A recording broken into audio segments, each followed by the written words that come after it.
There is a version of Anderson Luis de Abreu Oliveira that lives only in highlight reels.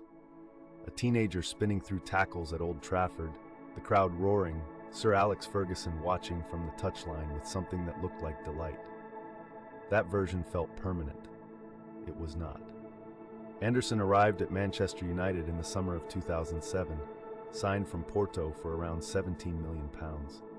He was 18 years old, quick, physically powerful, technically gifted in a way that felt almost reckless. He could carry the ball through a crowd of opponents as though they were standing still. In his debut season, he won the Premier League and the Champions League. 18 years old, a champion's medal. The world seemingly laid at his feet. Ferguson spoke of him with rare warmth. United supporters sang his name. The comparisons arrived, to Vieira, to Essien, to the complete midfielder United had always wanted in the engine room. For a moment, the future looked certain, and then quietly it began to unravel. Knee injuries came first, then more injuries, and then more still. Each season, Anderson would emerge looking sharp, looking like himself, and then another setback would pull him back into the treatment room.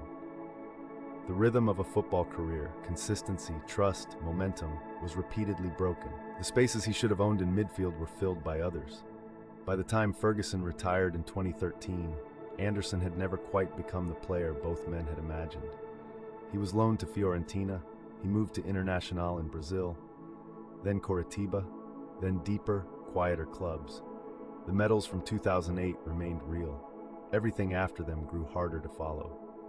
He retired in 2019 at just 30 years old. He later spoke openly about struggles with his weight and well-being during his career, honest words from a man who had carried more than a football. Some careers are remembered for what they became. Anderson's is remembered for what it almost was, and sometimes almost is its own kind of heartbreak. If this story stayed with you, take a second to subscribe. A new one drops every week.